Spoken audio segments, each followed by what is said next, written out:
Okay, we are working into alchemy this week.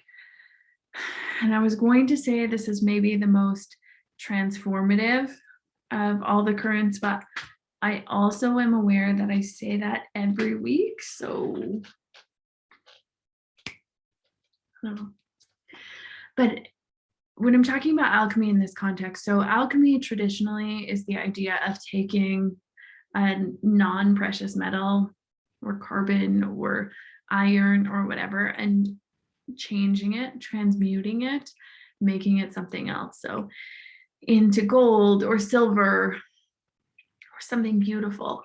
And we all have this ability within us to take whatever is coming up and to transform it into love. And I'm going to talk about how to do this because I don't mean that like people hurt us and then we're like, it's fine, it's love. That's not what I mean. But especially in our relationships of whatever flavor, relationships are our deepest spiritual teacher. So my goal here is not like to make you a better wife or a better girlfriend or like more dateable or whatever it is. That's not the point. The point is our relationships are our deepest spiritual teachers. And so the deepest spiritual teachers of most of those relationships are also our intimate partnerships. So I will skew a little bit to that as the example, but this works in any relationship that we are in. So that can work with our mother or our sister-in-law or a friend we have. Most of this can work with everything. So please don't hear this only through one lens, though for most people, this is the deepest practice.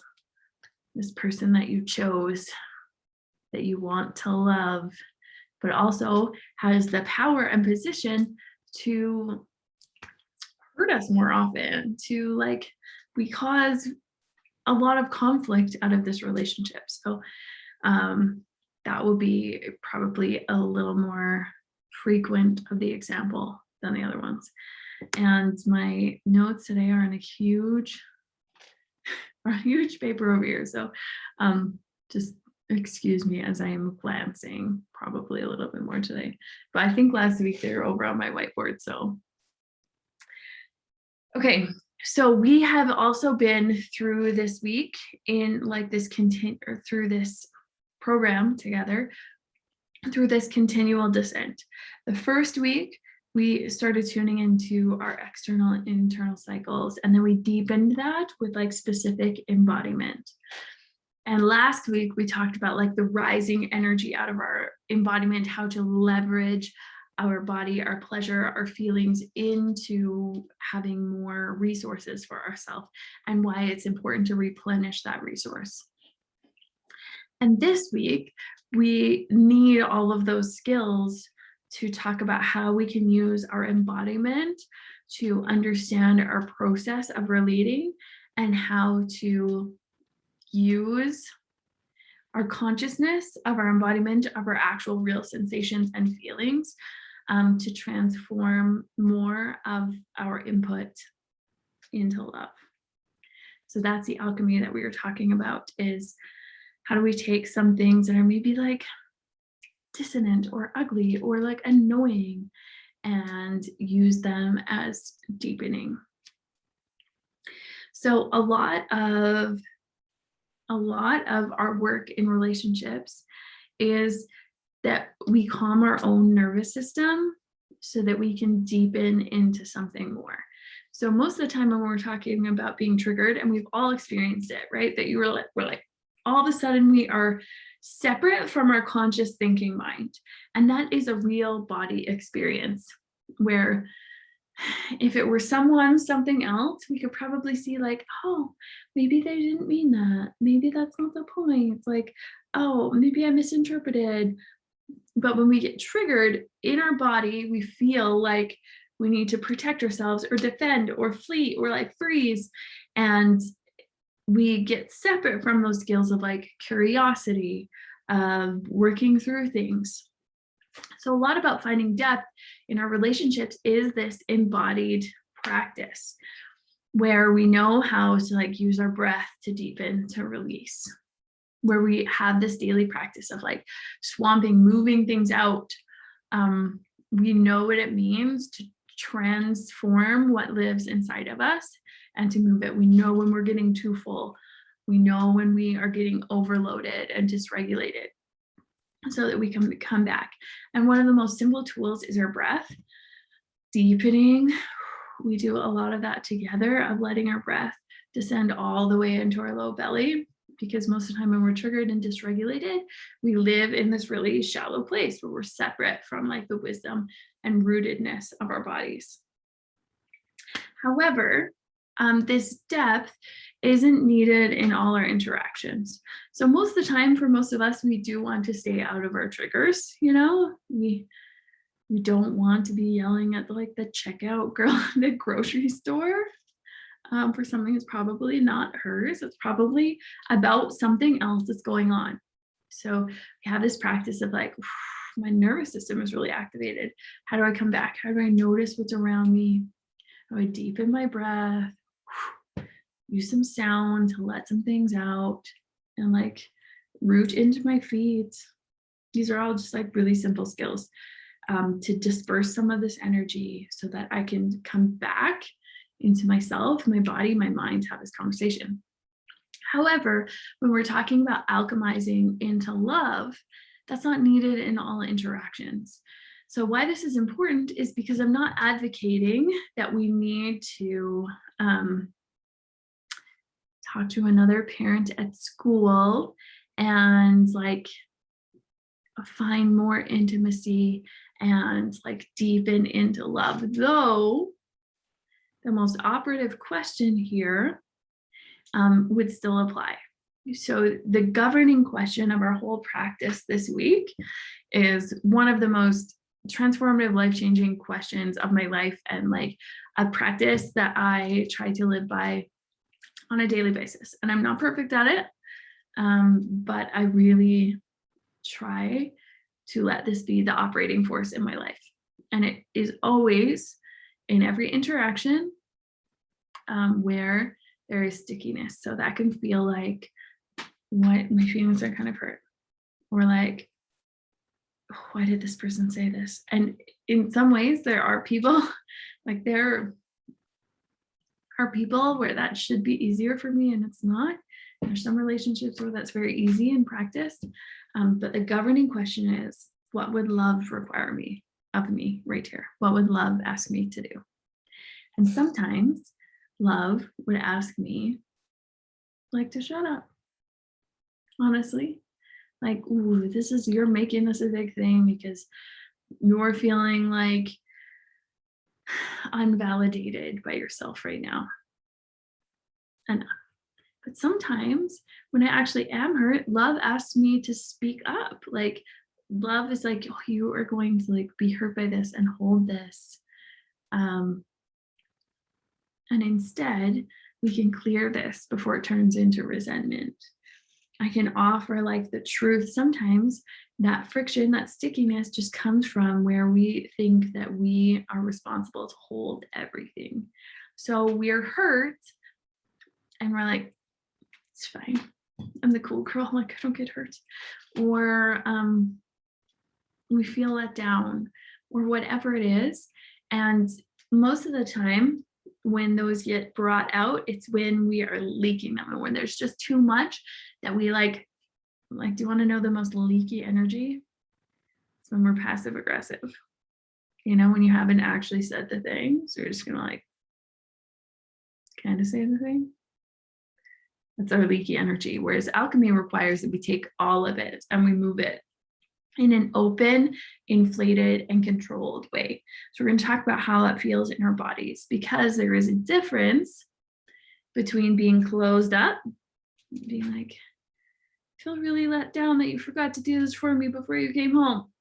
And you never did it. When we start saying like never and always, like we are closed down, that is not in the service of more love. When we open up and we say like, oh, I was so hurt that you didn't do this. I was really counting on it. And now I feel like I've got to figure out a way, that can land also in not like you might be met with like defensiveness or whatever it is, but there is more of a chance of that moving into more love when we are open and like actually revealing our hearts instead of letting it leak out or instead of closing down and sending it at someone. When we're inflated and open, just imagine what that feels like in your body first. When you're open, inflated, then we are sending those feelings out into this relational space instead of closing down and sending them at another person. So because we're just spending 1 week here, like I have taught months long in this relating and how this feels and how to practice with it. And we're just here for a week. So if this doesn't feel totally like you understand yet, hopefully will, mostly by the end of our time together here, but also know that this is a grand, great practice and teaching. So it's okay if it doesn't all land in an understandable way. But just maybe take another moment and imagine, how does it feel to close down? How does that feel in your body? What happens to your posture when you're closed? Your posture, your heart. And how does it feel when you're open? That openness is in the service of love. So as we open, we can still hold boundaries. We're getting to that. But as we open, we are also teaching our nervous system that we are okay. So we're moving through our nervous system. So how can we self-soothe enough to remain open? And a lot of times for me, that looks like, are you afraid of a feeling or an outcome? Sometimes we are really afraid to experience more disappointments, rejection, whatever it is. We're afraid of that more than we're actually afraid of something happening. We are afraid of the feeling of opening ourselves to another person. But almost everybody here, if I asked you like what you wanted, probably wanted more depth and intimacy and connection and like attunement to each other and to be really fully seen and met, whatever that relationship looks like, whether that's in partnership or by a parent or like by a friend. We all want to be like seen and met exactly as we are. So we start to notice through our body how we are engaging. Are we like all opened up from like root to crown? Like, can we hold ourselves where we're like grounded, or are we like stuck and closed down in places in our bodies?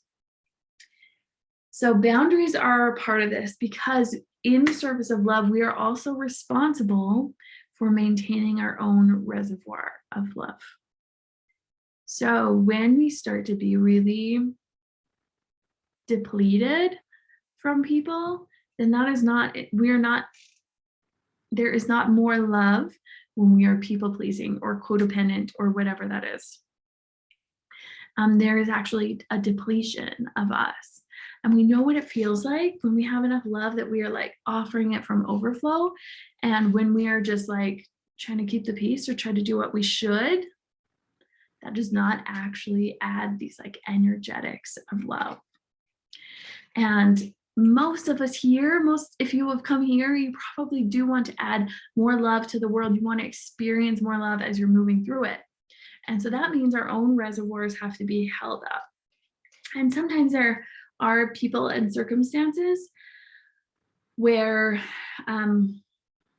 we have a hard time holding our own reservoir without them taking from us. And so then we need to have boundaries about how much we interact with them, or we need to sort of like cut off some of those relationships. That said, when I've talked about boundaries, sometimes that has been difficult for me in the past, the idea of boundaries, because I was like, I just want to have more love. Like, I want to be able to connect to people that are super annoying, or like, those people that you're like, oh, I know, like you are the worst, but I know you just need love. And boundaries is like, if you're depleting me, then you gotta go. However, if we learn to hold more of our reservoir of love, and this can be really hard with our own immediate families, like parents and stuff like that, we learn to hold our own and hold our own openness, hold, like settle our own nervous system so that we can still interact with a place where we are like calm and we see them, and we can differentiate from that. And so sometimes in the surface of love is like, oh, we need to go home right now. It's enough. Or like, we're not talking about this anymore. Like, that's the end. And sometimes in deeper relationships, it can be like, hey, you really hurt me yesterday. Or even more fun is that we can transmute this into something else. So that maybe our partner did something like they left their socks on the ground again. And alchemy means that maybe we transform that annoyance. We realize we don't have to just keep it inside of us as resentment that's closing us down, that's depleting us. We can transform this into like art or humor, or like what? And we are falling to the ground. Like we realize that this energy needs to move, and it doesn't always have to move in tears or like a serious structured conversations, but we allow it to change into something else. Because if we are holding on to everything, which is so many of the women I work with are doing this, they're like, I don't know why I feel like I'm gonna explode all the time. I just have like 5 kids that are asking things of me every day, and I need to like, I'm on the PTA and I don't know why it feels. Alchemy means we realize that some of this needs to move. And we worked on this in embodiment too. So whether that means you get a big plastic bat and you're like beating your bed to like move that anger, that is actually in the service of love. Having this like intentional container to express your anger and rage. When we practice swamping, that probably did feel like in the service of love. Like when you moved all that authentic emotion, and then there was more room for love. So boundaries are a part of that. And one of the coolest things I think of is when we move into more of this work, when we move into our own sovereignty, which we're talking about next week, and how to hold our own reservoir, our own container more strongly, then we actually realize that our boundaries, as we think about them, like within intentionality, require less maintenance, because we're just like not available for some things. It doesn't even occur to us to set a boundary because we're like, no. Or we realize we can hold ourselves and like participate in difficult conversations, or we can listen to hurtful words from a parent and not be sunk by them. And we're like, oh, that really hurts when you say that to me. Can we please not bring that up again? And there can still be this dance with boundaries, but we realize that we can belong to ourselves more fully when we are alchemizing and moving through the feelings that we're actually experiencing. So one of the questions to ponder is, because for this to work, we have to be highly aware of our own body and our own nervous systems. And where are we overriding our own bodies and nervous systems? So especially for women, this becomes important because structurally, societally, we have more of a tendency to people please, to appease. It's how we like stay safe and taken care of traditionally throughout history. And so our own nervous system can be like, I'm mad right now. This is not okay. And we're like, shh, shh, shh. Whereas lots of times that anger is a sign that like a boundary has been violated, or that our own sovereignty isn't respected. And so then we can get leaky about that, and we can let it all build up and then overreact. Alchemy is also the process of like letting the steam out of the kettle gradually, so we don't have this like pressure cooker explosion. And sometimes when we are serving, caretaking, and our own nervous system is being depleted, then it's a sign that we are not working in the service of more love. We are working to depletion, to the sacrifice of our own nourishment, which is not in fact more love. We also can be conscious to the idea with alchemy of where are we just recreating patterns. So that's a really important question, is we have these patterns that we've picked up from childhood, or that we've fallen into in our youth, or somebody said something to us once and then we live out this story all the time.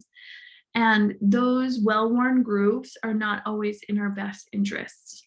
So especially in particular relationships that we have for like maybe a long time, or ones that are familiar because they are exactly like another one that we had sometime, where are we just repeating these patterns, which are maybe unhealthy, which is also not in the service of love. So where can we disrupt these? It's just a movie called Sliding Doors, where we trace back, like we could have made a different decision, and all these freeze frames. And these beautiful moments can happen for us when we start to get really conscious of what's going on. And we're like, ooh, here's how I normally react to this, deal with this thing. But I can choose to do it a different way, which would actually be in the service of more love. With this consciousness, this intentionality, I don't just act from my unconscious, from my patterning, from that groove, from those grooves in my nervous system. So part of this too is that we have to get really real about where we are uncomfortable with intimacy ourselves. So this is a ton of women that I work with, and I've lived this story very deeply, that we say sometimes, I want like so much openness, and I want like someone to like really meet me in like vulnerability. Yet we are so uncomfortable with that on a really real level. Lots of times we can be vulnerable to an extent. We can have very practiced vulnerability, but when we're actually in that with another person, and then we have to face the idea that we deserve like nourishment and like attention and love when we don't feel like our best, when we are not all like polished and perfect. Ooh, ooh. For women to call friends when you're actually in the crying instead of after, to say like, yeah, I had a really hard day yesterday, but now I'm fine. To actually be in your edges of depth with someone else, for this alchemy to occur, we get to examine that within ourselves. And so we learn this, our nervous system learns that we are okay by practicing. And it can just be a little bit at a time that we are living at our edges with people we're in relationship with. So when I was 29, 28, I remember this point. I was always, one of my friends, when I was probably 25, told me this, like, you will only call me, she was my best friend, such an amazing person. And she was like, you only call me after you're okay. You never will call me while you're in it. You'd be like, hey, yesterday I cried for 3 hours and it was terrible, but like, I'm fine now. I'm fine now, it's fine. And she's like, real friends is calling when you're crying. And I was like, nope, not for me. I am not doing that. And I remember I read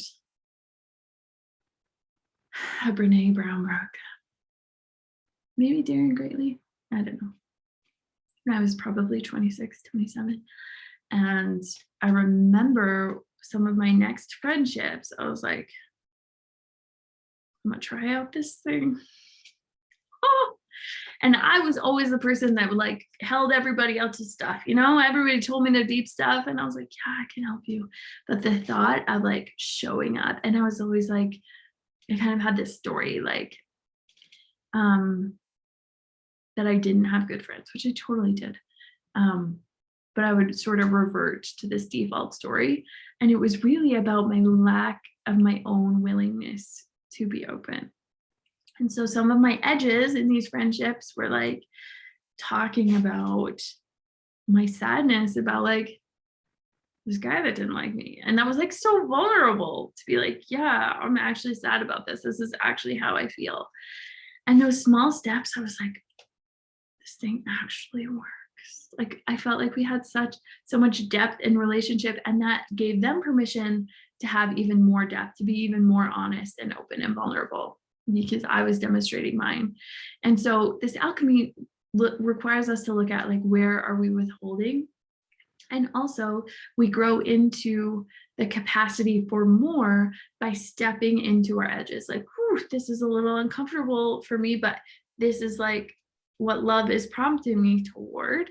This would be if I already felt like whole, worthy, and I wanted more love in the world, this is what I would do. And we dance with some of those decisions. For now, fast forward from there, probably like 5 years, I had a breakup literally the night before my birthday. I was pretty devastated. It was like a big, bad, ugly breakup. And we were supposed to spend my birthday together. And I called my friends and I was like, I gotta really call in. If there's any way I can call in the friend card, I need to go to dinner with you guys. And it's not gonna be pretty. I'm gonna cry a lot. And it was a moment where I really thought back to how much my edges had changed.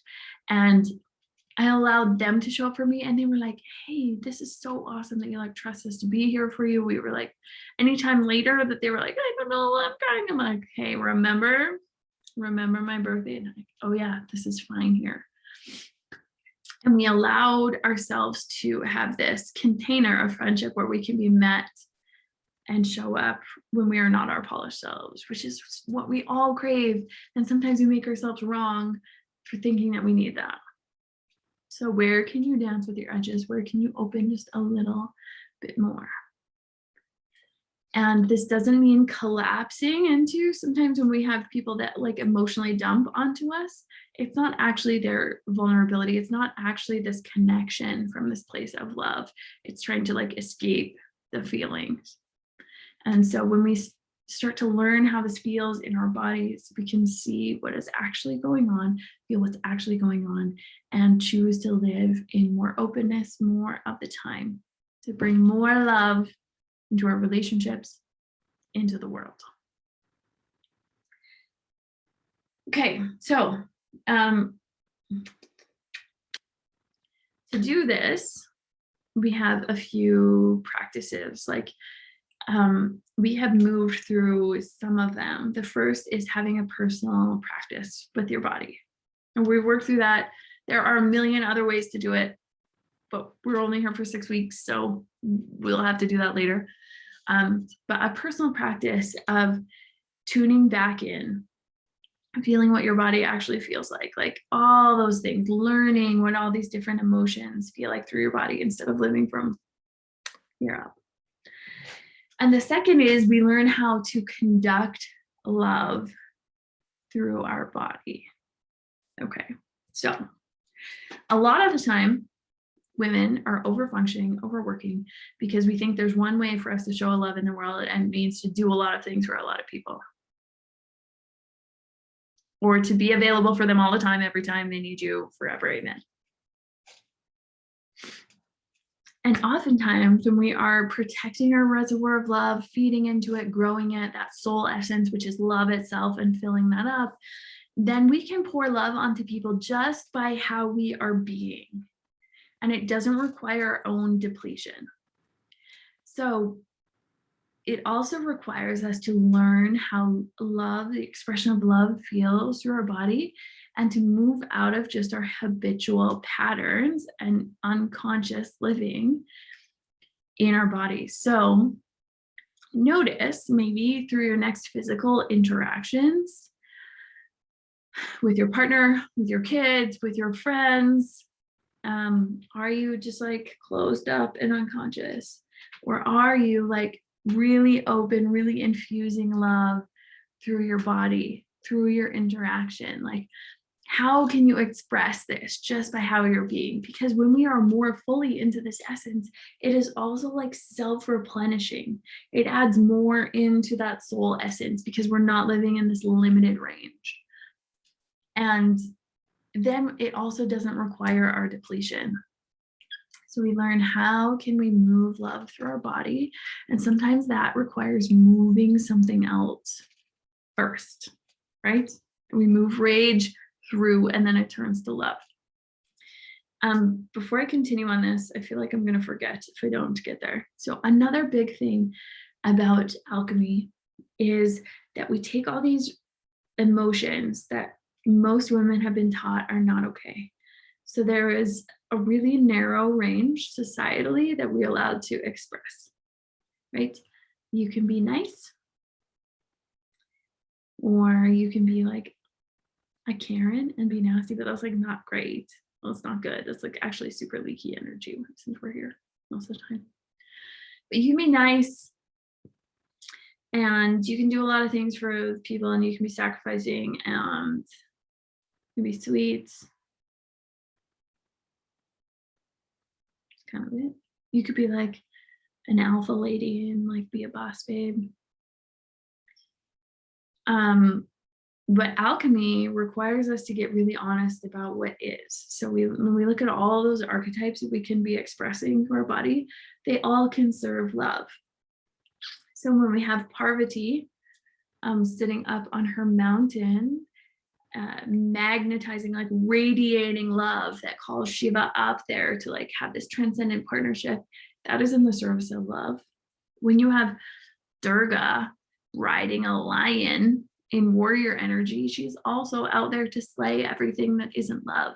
Kali burns down everything that isn't love. And so even this wide range of expression that we can embody, that we can express, can all be used in the service of love.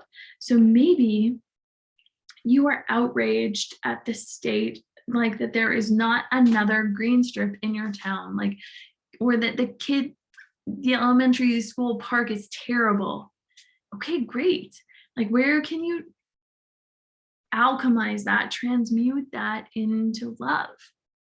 So instead of just expressing, leaking out only as anger, we transmute it into actually creating things.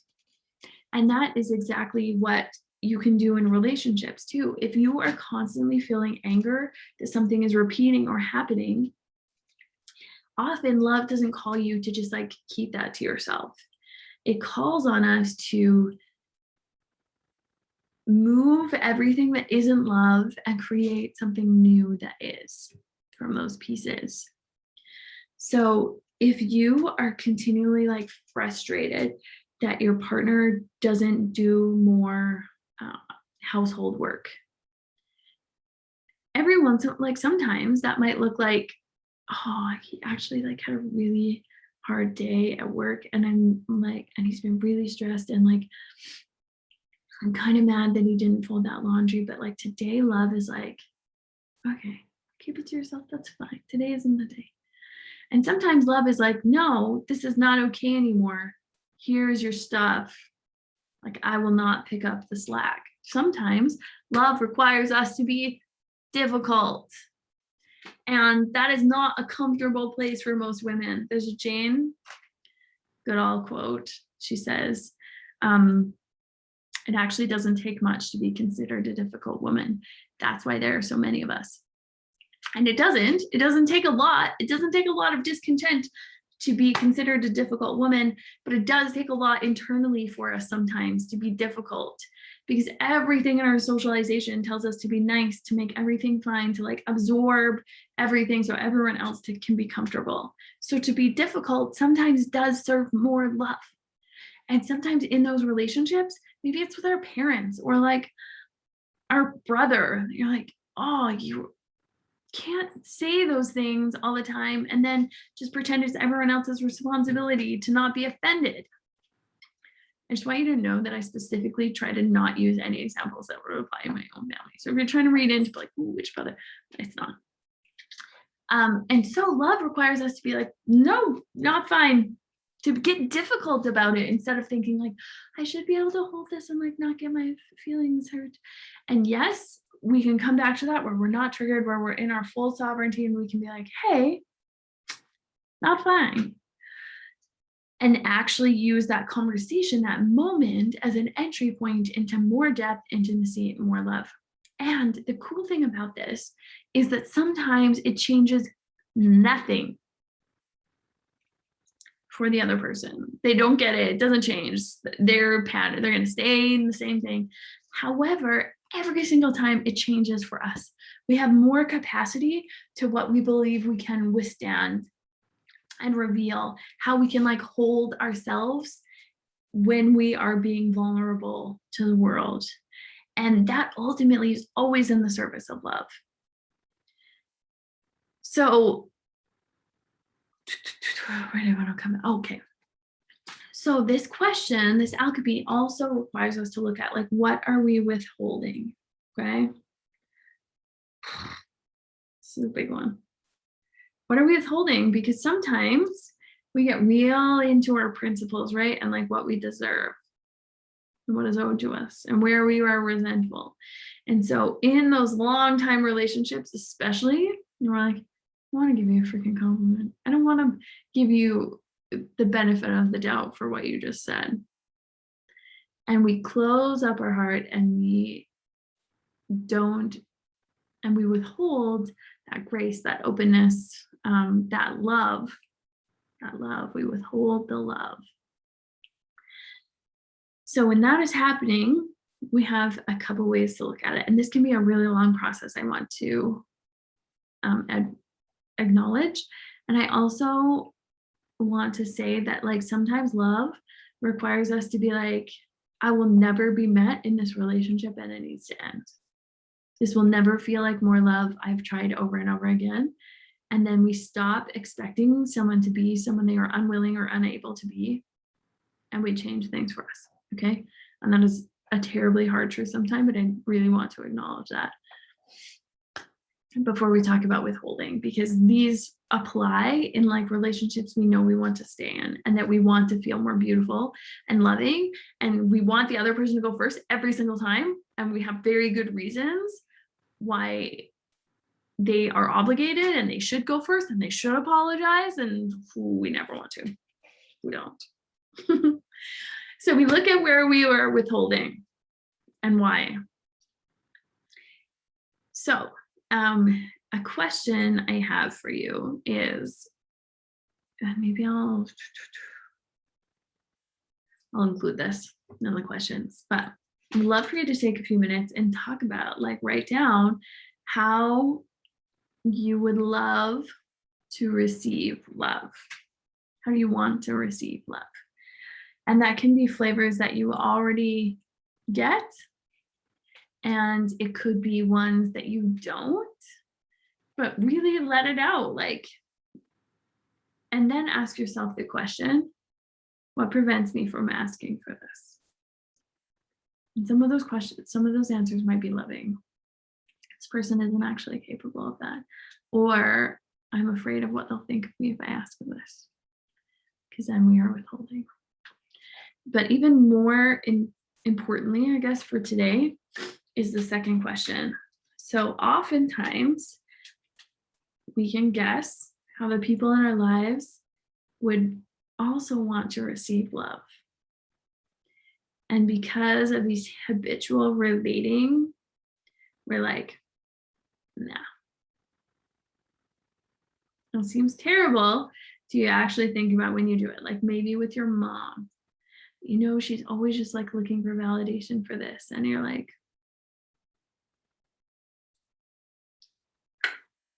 you didn't teach me this. You didn't apologize for this. You shouldn't be like this. And so we look at like, why don't we do this? Why are we withholding? And can we find some willingness to open a little bit more? Because it's a terrible fact that especially those relationships that are difficult, but that we don't want to leave forever, those are the ones that we are usually like pretty uninterested in adding more love. We're like, this is fine. But if we're looking at all of this, relationships especially, as a spiritual practice, as an evolutionary practice for ourselves, and especially the difficult ones, we look at where are we withholding, because when we add love to other people, we're also adding it to the world. So we're missing this opportunity where we could pour more love into the world and we aren't.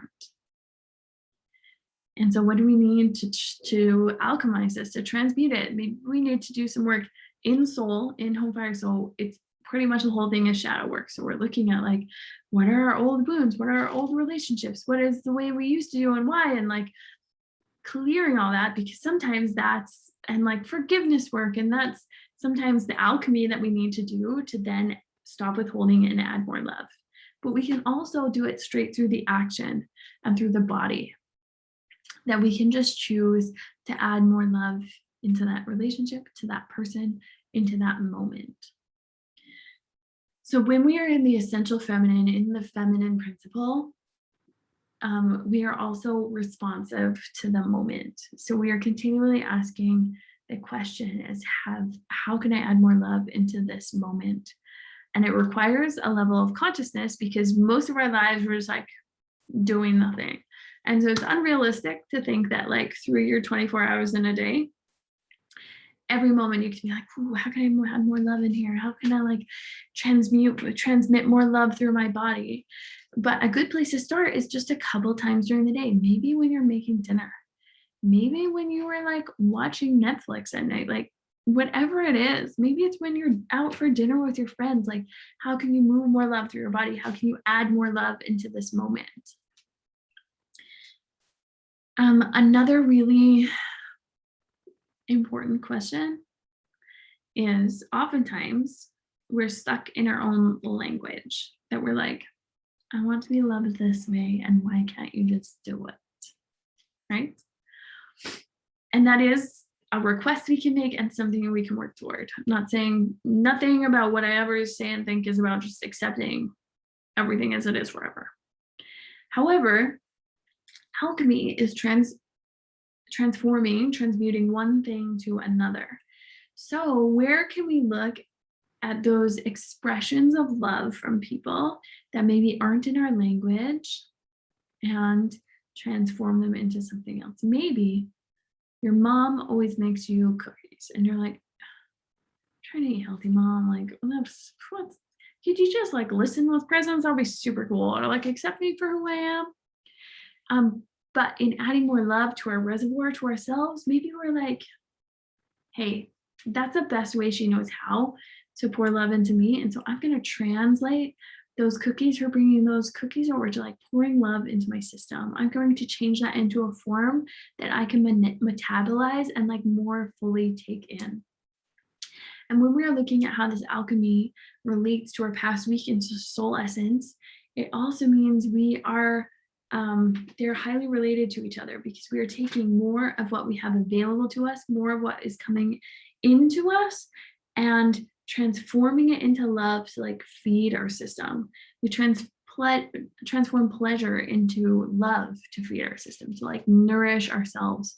And when we can drop more deeply into all of those moments, then our reservoir can be more full, protected, overflowing for other people. And also what comes out of it has already been transformed into love.